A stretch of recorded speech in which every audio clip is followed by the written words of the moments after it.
There's been a lot of news related to the Springfield Police Department in recent days. On Friday, the ACLU of Massachusetts sued the city after the department failed to turn over demographic data of its interactions with the public. And on Saturday, some student protesters took to the streets, saying they want officers out of public schools. For perspective, I spoke with City Council President Justin Hurst and Councilor Orlando Ramos, who chairs the Public Safety Committee. I first asked Ramos about his call for changes to police department policy, including a ban on chokeholds. Well, we looked at several things. First of all, we haven't been able to meet in subcommittee due to the fact that we haven't been able to meet in person, and so we didn't get an opportunity to have a subcommittee meeting. But I did review the Springfield Police Department's use of force policy following the George Floyd incident, and I found several inconsistencies and things that had to be addressed. The first one is an obvious one, which was my number one recommendation, was a clear and unequivocal ban of chokeholds and carotid restraints. If you look at our policy right now, it doesn't have any mention of chokeholds or carotid restraints. And so the interpretation is that because it's not listed as an acceptable use of force, then it is therefore not accepted as a use of force. However, if you look at the incident that happened with Eric Gardner in New York City, one of the reasons why the grand jury decided not to indict the police officer who choked out and killed Eric Gardner was because, in their words, the New York City's Police Department's use of force policy was ambiguous and did not explicitly ban the chokehold. And so we want to make sure that we don't run into that same situation here. And so my number one recommendation was that we make it very clear that we are banning chokeholds and that they are not allowed as a use of force by the Springfield Police Department. My second recommendation was de-escalation. We spend a lot of time and effort training our officers in de-escalation, and I was surprised to see that it wasn't included in our use of force policy. And so my recommendation was that we make it the first option under all 5 levels of the policy to make sure that we emphasize and re-emphasize the importance of officers using their training to de-escalate certain situations. My third one was a recommendation that was made by the PERF report, which is to expedite the implementation of an early intervention system. This is a system that helps identify problematic officers by keeping track of complaints and making sure that we're training and retraining officers that have multiple complaints.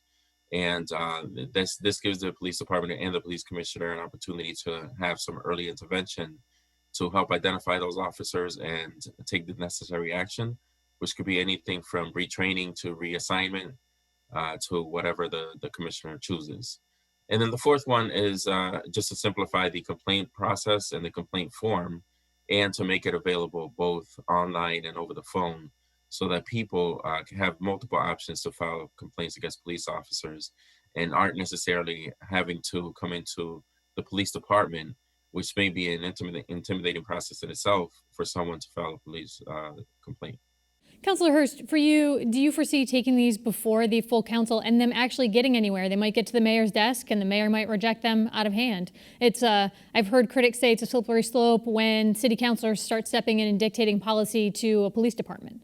So I'll defer to Councilor Ramos. It sounds like they've had some conversations with Commissioner Clapprood as well as the mayor, and it seems as though they're going to implement those recommendations. Everything that the council spoke about at that press conference is coming in the form of a resolve. And so essentially a resolve is really just a recommendation to whatever department or to the mayor's office as to what the city council would like to see. So I would imagine that on the 22nd, these resolves that come before the city council will be passed unanimously, including Councilor Ramos's. Councilor Hurst, I want to follow up with a memo that you sent out on Friday regarding a forum the mayor is scheduled to have tonight on race relations and policing in the city. And you said in your memo you're not going to participate. Why not? I just want to see the mayor act. I think the mayor can do some things unilaterally, and I think we're at a point in this country and we're at a point in the city of Springfield where I would much prefer the mayor to act. I know that's what residents want to see, and there's some things that the mayor can do. If you look what Marty Walsh has done out in Boston, he said that he wants to be a national leader. He wants the city to be a national leader in terms of combating racism. In addition, he's labeled racism as a public health crisis. On top of that, he said he was going to devote 20% of the police overtime funds to social services. And so I look at Springfield and say, why can't we do that here? In addition, we know that there are 5 officers that were currently suspended for covering up a potential crime that was committed at Nathan Bills. They were under criminal indictment. And those 5 officers, in the name of COVID-19, were brought back on the force. An easy first step before any meeting would be simply to resuspend those officers until their cases were adjudicated.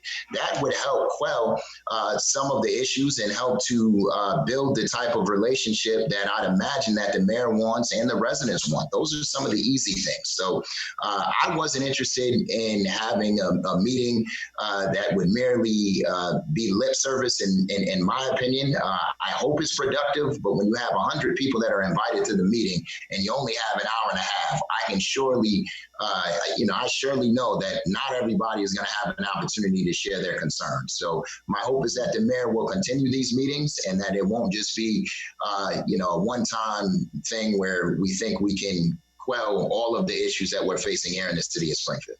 Councilor Ramos, I know you're looking at a scheduling conflict of whether you will attend, but you're considering attending. You have a different perspective than Councilor Hurst. Why might you attend?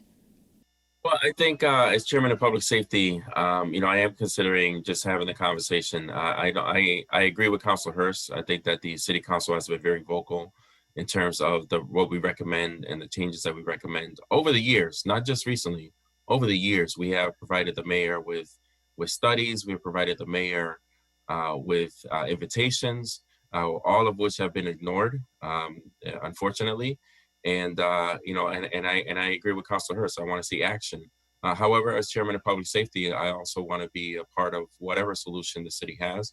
I think it's important that we at least have that conversation as to whether or not we can work together. And I hope that the mayor is genuine in his request to have this conversation with the community. But I also encourage him to accept the invitations of the community to come to the table when we are ready to have those conversations. Are you hearing from city residents around these issues that we're seeing protesters pour out in the street and call for change around racial justice and police brutality? Councilor Hurst, I'll start with you.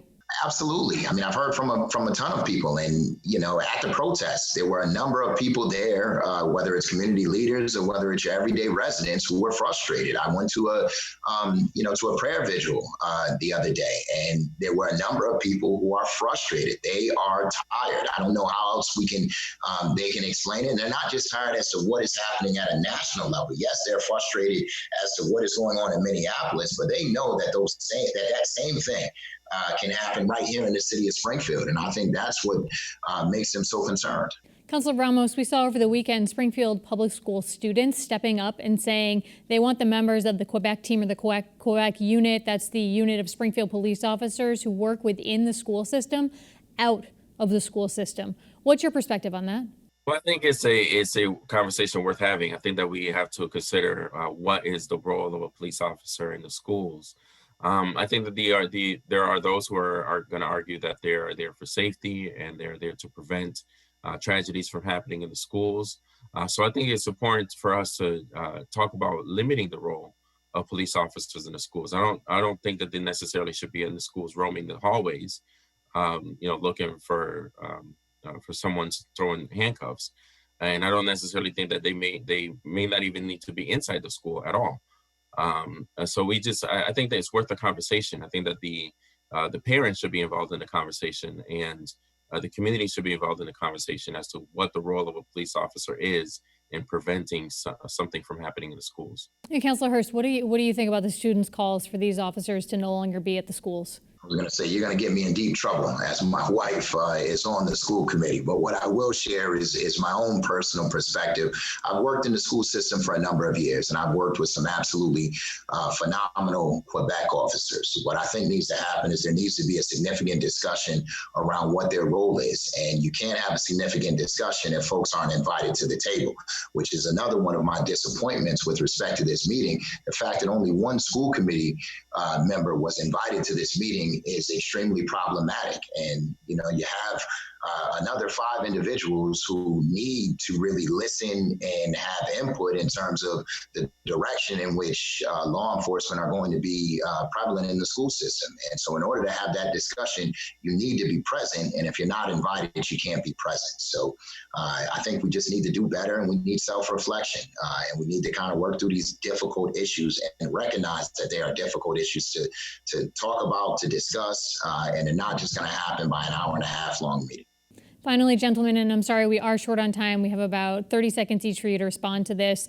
The charges that the ACLU filed on Friday against the city of Springfield related to public records requests it made to Springfield Police regarding demographic information. What is your reaction to that case, Councilor Ramos? Well, unfortunately, it's not surprising. You know, I think that we have been very vocal, and we've said for years, a lot of us have said for years, that Springfield is one incident away from becoming one of those communities like Ferguson and Minneapolis, because there's a lot of tension between the community and the police department, and this sort of thing doesn't help. It doesn't help that that there is an impression that there are things that are being swept under the rug, and that the administration is not being completely transparent.